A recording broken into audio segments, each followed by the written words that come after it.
Hi friends, இந்த video வந்து நம்ம என்ன பார்க்க போகிறோம் அப்படிங்கிறீங்கன்னா, இந்தியன் டூ வந்து படும் ஃப்ளாப் ஆனதுனால இப்போ வந்து ஒரு படக்குழுவினர் வந்து அதிரடி முடிவு வந்து எடுத்திருக்காங்க. இது வந்து கமல் ரசிகர்களுக்கு செம்ம பெரும் அதிர்ச்சி நியூஸாக இருக்குது அப்படி கண்டிப்பாக சொல்லியாகணும்.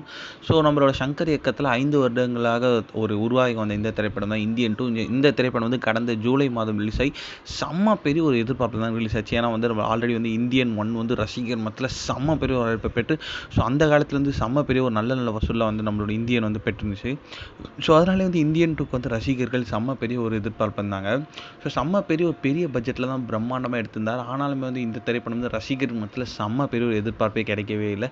படம் வந்து கண்டிப்பாக ஃப்ளாப் அப்படின்னு கண்டிப்பாக சொல்லியாகணும். இந்த திரைப்படத்தை வந்து ரசிகர்கள் எல்லாரும் வந்து செம்மையாக வந்து ட்ரோல் பண்ணாங்க அப்படின்னு கண்டிப்பாக சொல்லியாகணும்.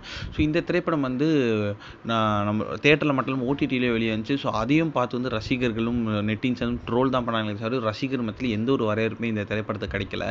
அடுத்ததான் வந்து இந்தியன் 3 ஆச்சும் வந்து ரசிகர்கள் மத்தியில் நல்ல ஒரு வரவேற்பு கிடைக்கும் அப்படின்றது ரசிகர்கள் ஆவலாக காத்துட்டு இருந்தாங்க. ஆனால் வந்து இப்போ வந்து ஒரு செம்ம பெரிய ஒரு மாற்றத்தை ஏற்படுத்தியிருக்காங்க. அதாவது வந்து ஆல்ரெடி சொன்ன மாதிரி வந்து இந்தியன் 3 வந்து வருகிற பொங்கலுக்கு ரிலீஸ் ஆகும் அப்படின்னு சொல்லியிருந்தாங்க. ஆனால் வந்து இப்போ வந்து அதில் ஒரு சேஞ்ச் பண்ண போகிறாங்களாம். அது இந்தியன் 2 ரொம்ப பெரிய ஃப்ளாப் ஆனதுனால வந்து இந்தியன் 3யோட சில சீன்ஸில் வந்து எடுக்க போகிறாங்க, இல்லைனா வந்து சில சீன்ஸ் மாற்ற போகிறாங்க அப்படின்றது பேச்சுவார்த்தை போயிட்டுருக்கு. அது மட்டும் இல்லாமல் நம்மளோட இந்தியன் 3 திரைப்படத்தை வந்து தேட்டரில் ரிலீஸ் பண்ண வேணாம், நேரடியாக வந்து நெட்ஃப்ளிக்ஸில் விடலாம் அப்படின்ட்டு வந்து இப்போ வந்து படக்குழுவினரும் சங்கரும் முடிவு எடுத்திருக்காங்களாம். இதை குறித்து வந்து பேச்சுவார்த்தை வந்து நடைபெற்றுட்டு இருக்கு. ஆனால் வந்து இந்த திரைப்படம் வந்து தேட்டரில் ரிலீஸ் ஆனால் நல்ல ஒரு வரவேற்பு பெருமா பெறாதா அப்படின்ட்டு நம்ம வெயிட் பண்ணி தான் பார்க்கணும்.